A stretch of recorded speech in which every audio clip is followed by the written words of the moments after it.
2037க்குள் பேரழிவு சித்தர்கள் அறிவிப்பு.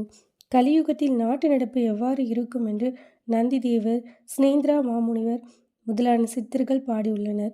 வீர பிரம்மேந்திர சுவாமிகள் காலஞான கணிப்பு. ஆணுக்கு பெண் வித்தியாசமற்று தோற்றத்திலும் செயலிலும் ஒன்றுபட்டு போவார்கள்.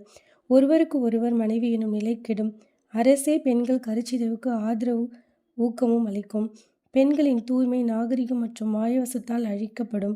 மகள் தந்தையையும் தந்தை மகளையும் மோசம் செய்வார். பந்த பாசங்களற்று போகும். கணவனை நிந்தித்து துன்புறுத்தும் மனைவியும் பெற்ற தாய் தந்தரை பேணாத மக்கள் பெரும் பெருகிவிடும். பெற்ற மக்களையே விற்று பிழைக்கும் நிலை பெற்றோருக்கு ஏற்படும். அழகுடைய மங்கைகள் விளைபொருளாக விற்பனைக்கு உள்ளாவார். திருமணங்கள் பெற்றோர் ஆதரவு இல்லாமல் நடைபெறும். அதற்கு அரசே ஆதரவளிக்கும். உயர்குண பெண்கள் நாட்டியம், பாட்டு கச்சேரி, நிழற்படம் என்ற மோகத்தில் கெட்டழிவர். தெய்வ நம்பிக்கை தளர்வடையும். தெய்வ வழிபாடு செய்வோருக்கு தரித்திரம் மிகுதியாகும். சகல குலத்தோறும் இறை ஆசையுடன் அர்ச்சகர்களாக மாறுவர். சைவர் வேத சாஸ்திரத்தை விட்டு விலகுவர். மாமிசம் போன்ற அசைவ உணவுகளை உட்கொள்வர். சாஸ்திரங்கள் பொய்யென வாதிக்கப்படும். வேதங்கள் பொருள் மாற்றமடையும். வேதம் ஓதுவோர் வேதங்களை தம் சுயநலம் கருதி வியாபாரமாக்குவர். திருப்பதி ஆலய செல்வங்கள் திருடிச் செல்லப்படும். புதுவித அரசியல் அமைப்பு ஏற்படும். மனிதன் பறவைகளைப் போல் ஆகாயத்தில் பறப்பான். குதிரை, மாட்டு வண்டிகள் வழிநடத்தும் வாகனங்களுக்கு மாறாக இயந்திர வாகனங்கள் அதிதுரித போக்குவரத்து நடைபெறும். பொருளாசை மக்களை மிருகமாக்கி கொலைவெறியை தூண்டிவிடும். மனிதர் ஒருவர் ஒருவர் தாக்கிக் கொண்டு தாழ்வடைவார். ஒருவர் பொருளை மற்றவர் அபகரித்து செல்வர். சாந்தம் குறையும். கோபம் அதிகரிக்கும். போதைப் பொருள்கள் பெருகும். மக்கள் அதன் வாய்ப்பட்டு பெருவாரியாக அழிவார்கள். உணவுப் பொருட்களில் தரம் குறைந்து அற்ப லாபம் கருதி கலப்படம் செய்து விற்பனைக்கு வருவது பெருகும். அதனால் புதிய புதிய நோய்கள் பரவும். கண் பார்வை மிகையாக கெடும். எண்ணற்ற வியாதிகள் புதிதாக தோன்றி மக்களை அழிக்கும். மக்களின் சராசரி வயது குறையும். செம்பு, பித்தளை போன்ற உலோகங்களால் தயாரிக்கப்பட்ட நகைகள் போன்ற பொருட்களுக்கு தங்கமுலாம் பூசப்பட்டு அவை தங்கம் என்று மக்களிடையே ஏமாற்றப்பட்டு விற்கப்படுகின்ற நிலை ஏற்படும். 3 தலை கொண்ட பசு ஜனிக்கும். அதற்கு 2 யோனிகள் இருக்கும். அவைகளில் ஒன்று மனிதத்தன்மை கொண்டதாக இருக்கும். நமது பாரத தேசம் 2ஆக பிளக்கப்படும். பிறகு அது 3 பாகங்களாகும். இந்தியா, பாகிஸ்தான், வங்காளதேசம். வங்காளதேசம் எனும் பிரிவு பல உயிரிழப்பிற்கும் புயலுக்கும் பெரும் வெள்ளத்திற்கும் ஆளாகும். மக்களின் சேதம் மிகுதியாகும். இவ்வுலகில் பல பாகங்களில் பூகம்பங்களும் விஷசக்திகளும் ஏற்பட்டு பெரும் அழிவும் உயிர் சேதங்களும் ஏற்படும். இயற்கையின் பருவ காலங்கள் நிலை கெட்டு போகும். பருவங்கள் கடந்து மழை பொழியும். இயற்கை வளங்கள் எல்லாம் விஷக்காற்றால் அழிவு பெறும். நிலநடுக்கங்கள், பூகம்பங்கள் ஏற்படும். எரிமலை வெடித்து உலகை அழிக்கும். கலியின் முடிவு பிரளயமாக உலகே அழியும். அதன் காரணமாக பெரும் வெள்ளங்கள் தோன்றி ஊரையும் மக்களையும் அழிக்கும். கிபி 2017 முதல் கிபி 2037க்குள் பூமியில் சித்தர்கள் ஆட்சி துவங்குகிறது.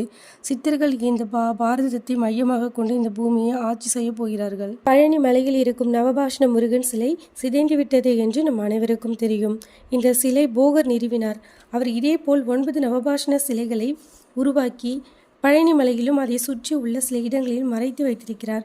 அதில் ஒன்று பழனி மலையிலிருந்து சபரிமலைக்கு செல்லும் ஒரு இடத்தில் மறைத்து வைத்திருக்கிறார். அதை ஒரு நாகம் காவல் காத்து வருகிறது. கிபி 2017 முதல் 2037க்குள் போகர் விரும்பும் ஒரு குறிப்பிட்ட நேரத்தில் வேறொரு சித்தரால் பழனி மலையில் புதிய நவபாஷண சிலையை நிறுவிடுவார். அவ்வாறு நிறுவப்பட்டதும் பாரதம் உலக வல்லரசு நாடாக மாறிவிடும். நமது பூமியில் சித்தர்கள் ஆட்சி துவங்கும் முன்பு சித்தர்கள் ஒவ்வொருவராக நீண்ட கால தவத்தில் இருந்து எழுந்து வர துவங்கியுள்ளனர். 2004ஆம் ஆண்டு உண்டான மாபெரும் ஆழிப்பேரலை காகபுஜண்ட சித்தர் தவம் கலைந்து எழுந்ததற்கான ஆதாரம் தினத்தந்தியில் ஒரு முழு பக்க கட்டுரையை எழுதியுள்ளார். அது உண்மைதான். இந்தியா, மலேசியா, சிங்கப்பூர், இந்தோனேஷியா முதலான நாடுகளில் கடலோரங்களில் மனித தன்மையற்ற குலைநடுங்க செய்யும் பல குற்றங்களின் விளைவாக கடலுக்குள் பல்லாயிரம் ஆண்டுகளாக தவத்தில் ஈடுபட்டிருந்த காகபுஜண்டர் தவம் கலைந்து சீற்றத்துடன் எழுந்தார். போன்று போகர் தவம் கலைந்து எழும்போது சென்னை மாநகரம் கடல் அலைகளில் கடுமையாக பாதிக்கப்படும். தென்னிந்தியா 2 தீவுகளாக மாறும். கடற்கரையில் இருந்து 5 கிலோமீட்டர் தூரம் 3 கிலோமீட்டர் உயர எழும்பி நகரங்களை அழிக்கும். 700 கிலோமீட்டர் புயல் வீசும். புயல் என்பது பூமிக்கு தவம் செய்யும் சித்தர்கள், ரிஷிகள், முனிவர்கள் மேலே வரும்போது பூமி பிரளயம் அவர்களின் சக்தியை கொண்டு வரும். யானையின் தும்பிக்கை போல் மழை பெய்யும். கங்கையும் காவிரியும் இணைந்து பிரம்மரிஷி மலை அடிவாரத்தில் ஓடும் பல கிராமங்கள், நகரங்கள் அழியும். விஞ்ஞானம் தலைகீழாக மாறும். இந்த மாற்றங்கள் 2017 இருந்து 2037க்குள் நடந்துவிடும். அணைக்கட்டுகள் உடைந்து மின்சாரம் அறவே இருக்காது. இயற்கையின் சீற்றத்தால் மக்கள் தொகை குறைந்துவிடும். நெருப்பில் அழிவு ஏற்படும் போது கொங்கணர் தோன்றுவார். 120 வருடம் வரை கொங்கணர் ஆட்சி ஏற்படும். நேர்மையும் சத்தியமும் பெருகும். தெய்வீகம் பெருகும். காகித நோட்டுகள் இருக்காது. தங்க நாணயங்கள் புழக்கத்திற்கு வந்துவிடும். பல மேலை நாடுகள் பொசுங்கிவிடும். இனி வரக்கூடிய காலமானது பிரம்மாவிடம் இருந்து ஆஞ்சநேயரிடம் ஒப்படைக்கப்பட்டது. ஆஞ்சநேயர் இப்போதைய பிரம்மா. 2037 தான் ஞான சித்தரை உலக நாடுகள் அனைத்தும் ஒற்றுக்கொள்ளும். தமிழ்நாடு தான் உலகிலேயே வல்லரசாக போகிறது.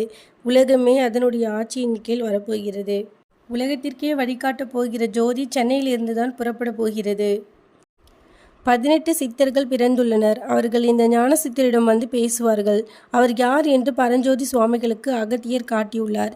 எனவே உலகெங்கும் பெரும் அழிவு ஏற்பட்ட பிறகே தமிழ்நாடு உலகத்திற்கு வழிகாட்டப் போகிறது. 2037 இருந்து 82 ஆண்டுகள் சித்தர்கள் பரம்பரைதான் பூமியை உலகை ஆளப்போகிறது. பழனி, திருவண்ணாமலை, திருப்பதி இந்த 3 கோவில்தான் இந்த உலகத்திற்கே வழிகாட்டப் போகிறது. அதற்கு தகுந்தாற்போல் 3 கோவில்களும் பல நடைமுறைகள் அடியோடு மாறப்போகிறது.